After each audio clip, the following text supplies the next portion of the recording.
Hey everybody, thanks for tuning in. This is the build video for mission 1.1.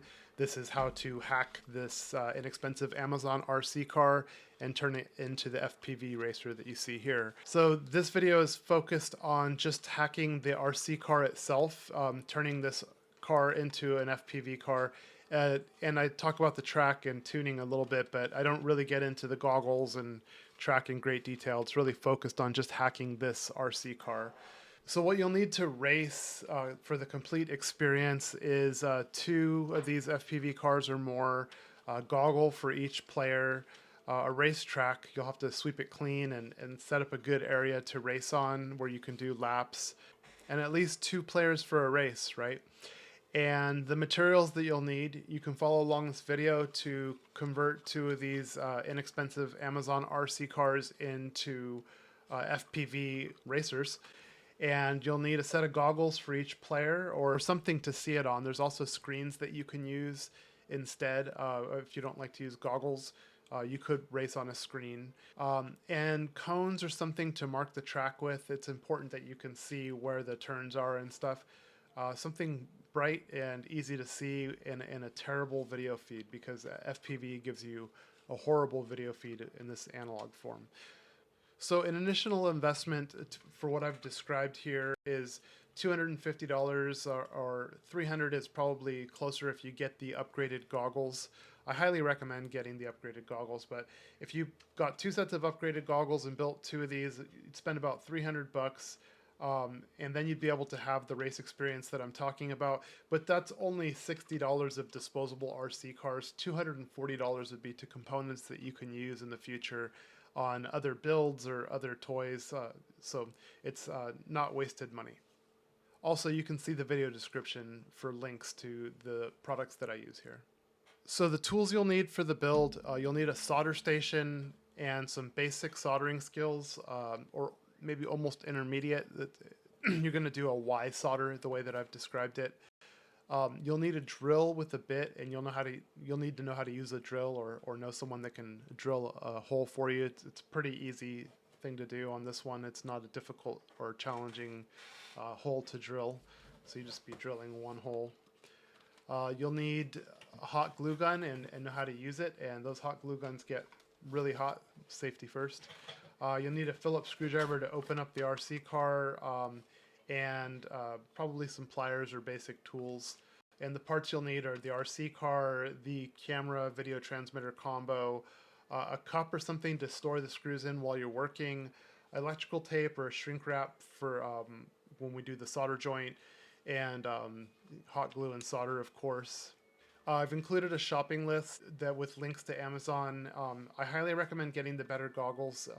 They have a DVR and they have much better antennas. The antennas alone make the upgrade worth it. And I just wanted to make a disclaimer that the links that I provide are Amazon affiliate links. So if you do purchase through those links, I should get some kind of kickback. I'd say the time and skill level on this one, it took me about an hour the first time. I was also figuring out how to do it. Now that I've done it twice, I can probably do it in 15 minutes, but I think for a first time, maybe an hour. And the skill level, on a scale of 1 to 10, I'm going to give it a 3. It was, some of the soldering's a little bit challenging, but the rest of it's quite easy and really fun. So it's a satisfying experience. So let's start hacking. Let's improve this RC car.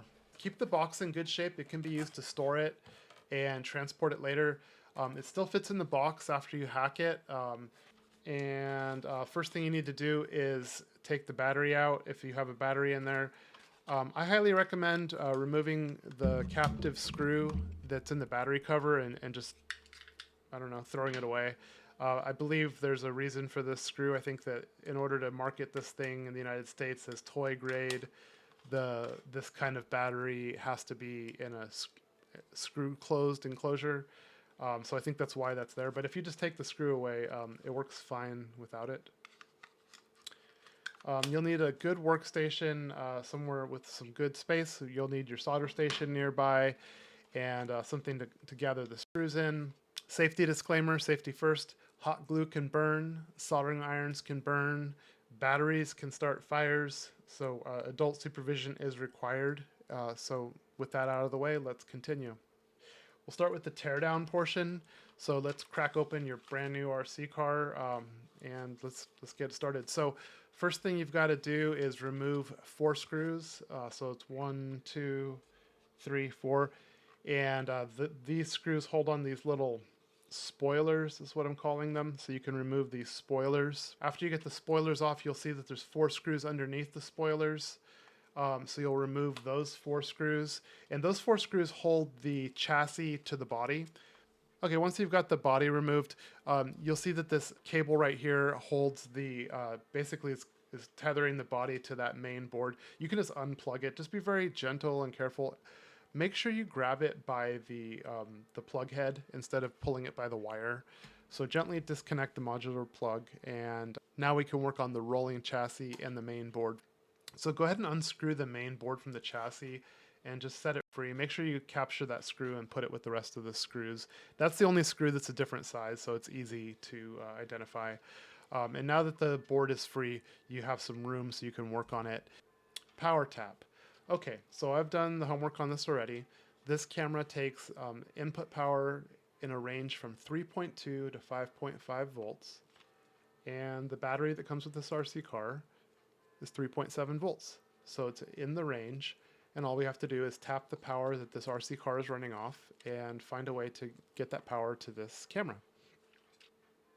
Ideally, we'd like it so when you turn the power on for the RC car, the camera comes on at the same time. I opened it up and I found the power switch, and I tapped into the power on the on side of the power switch. It was really easy to do. So you'll do a Y connection using the cable that came with the camera. So this camera comes with a cable inside the box, and just do a Y connection to the power. So this power cable here, and this is the ground, and you'll just do a Y connection with the included cable and make it tap off. Now for the camera install. So step 1 is to drill a hole in about the driver's area, right in the windshield. And you need a hole that's big enough for that plug to go through. Just using some hot glue to mount the camera. I could also use some mounting tape or probably quite a few other ways.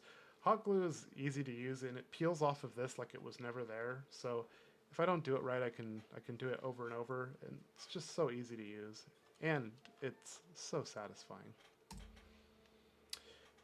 Okay, so now we can put it all back together. So we did the Y-tap, we installed the camera, we drilled the hole, we fed the plug through the hole. Now we just have to put the top back on and stuff. So for the wiring, let's carefully put the main board back down on the chassis, put the small screw back in, holding it down, connect the modular plug for the LED lights to the main board, connect the newly installed plug for the FPV camera combo onto the camera, the one on the hood. Replace the body carefully, set it down onto the chassis, and you're going to have to flip it over and be really careful because now there's a camera and an antenna on top. I mean, it's pretty durable, but let's be careful anyhow. And when it's flipped over, first start with the 4 screws that hold the chassis and the body together, and then put the 4 screws that hold the 2 spoilers on. So you're going to reinstall the spoilers just like it came apart. And now that you've got it reassembled, we just got to put a charged battery in and test it out. So, okay, so I've got a charged battery in my car, and now the on-off switch will also turn the camera on and off. Okay, so now I've got it set up to on this screen, and I want to switch it so as if I had 2 cars so that I can show you how we would do 2 different racers. So 1 channel, and then I'll just switch the channel here, and I'm going to go a couple channels away so there's less chance of interference. And then now we have it on a different channel, and I'll just tune in my my receiver here. This is a screen that I could use for FPV. I prefer to use goggles, but this works too. And just tune this in, and now we have them dialed in together. Voila! You hacked an RC car. Aren't you proud? It wasn't too hard. So I hope you enjoyed that. I hope you have a lot of fun with it. I'd love to see the videos of you doing it as well. If you have any comments or questions, feel free to write them in. I've monitored the channel pretty closely, so be happy to try to help you if you have any trouble along the way or any questions, suggestions, feedback. And please subscribe.